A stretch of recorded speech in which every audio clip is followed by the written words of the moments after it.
Bismillahirrahmanirrahim. Assalamualaikum warahmatullahi wabarakatuh. Perkenalkan, nama saya Retno Wulandari. Saya dari Prodi Administrasi Publik S1 tahun 2020 Universitas Aisyah Yogyakarta. Di sini saya akan menjelaskan mengenai materi mata kuliah Kemanusiaan dan Keimanan pada pertemuan keempat mengenai iman kepada Allah. Ya, teman-teman, di sini saya akan menjelaskan mengenai pengertian iman, pengaruh iman dalam kehidupan sehari-hari, kemudian pengertian wujudullah, dan pengertian tauhidullah. Dalam Islam, tauhidullah sendiri dibagi menjadi 3, yakni tauhid rububiyah, tauhid uluhiyah, dan tauhid asma wa sifat. Yang kita tahu, iman dan tauhid sendiri merupakan istilah lain dari akidah. Baik teman-teman, berbicara mengenai iman kepada Allah.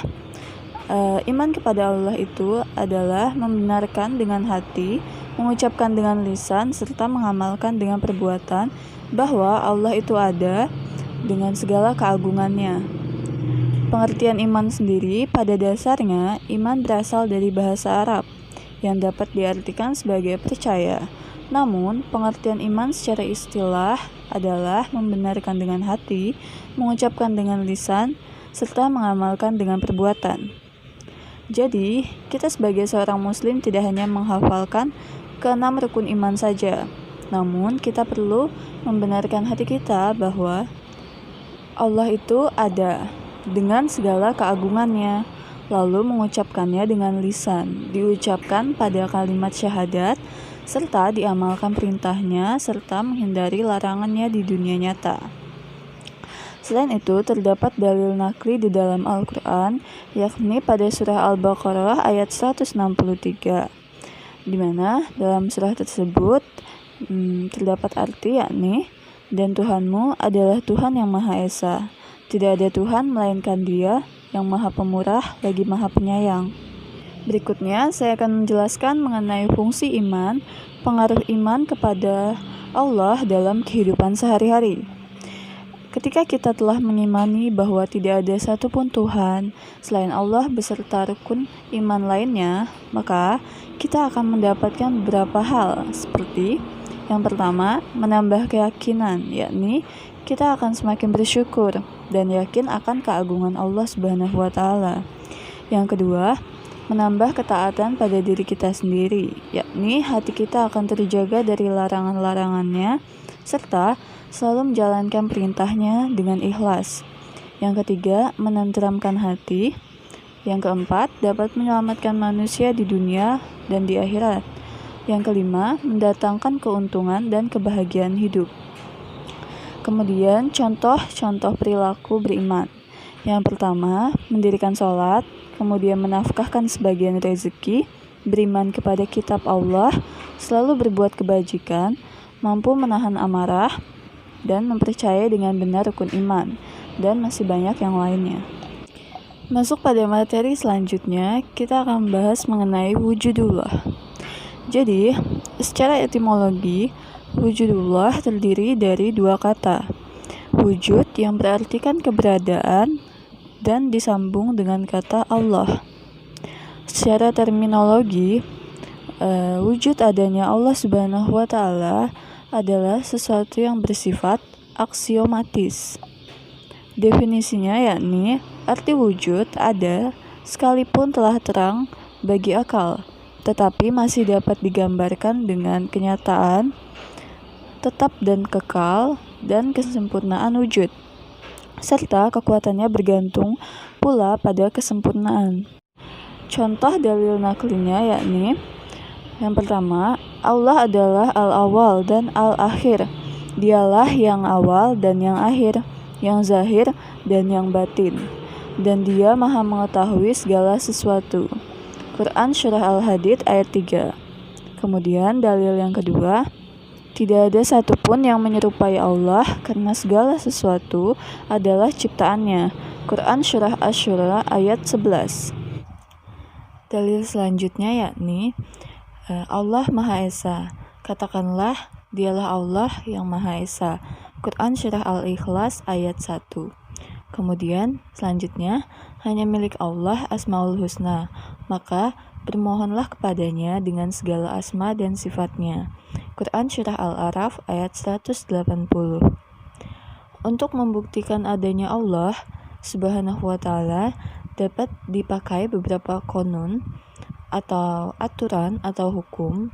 Salah satunya yakni konun ilah, yakni segala sesuatu ada sebabnya. Setiap ada perubahan, tentu ada yang menjadi sebabnya perubahan tersebut. Lalu, wujub artinya wajib.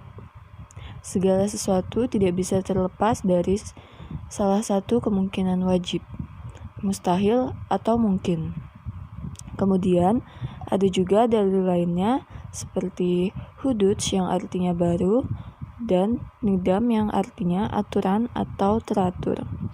Nah, selain iman kepada Allah dan pengertian dari wujudullah tadi, masih ada pengertian tauhidullah. Kata tauhid di dalam bahasa Arab merupakan bentuk masdar dari kata kerja wahada yuwahidu tauhidan, yang arti harfiahnya menyatukan, mengesahkan, atau mengakui bahwa sesuatu itu satu. Dengan demikian, secara bahasa, tauhidullah atau tauhid berarti menyatukan Allah, mengesahkan Allah, atau mengakui bahwa Allah itu satu. Sedangkan secara istilah, tauhidullah bermakna mengesahkan Allah dalam hal-hal yang merupakan kekhususan bagi Allah. Jadi, intinya, tauhidullah berarti mengesahkan dan meyakini Allah Ta'ala. Dalam tauhid sendiri dibagi menjadi 3. Ada tauhid rububiyah, tauhid uluhiyah, dan tauhid asma wa sifat. Yang pertama, tauhid rububiyah.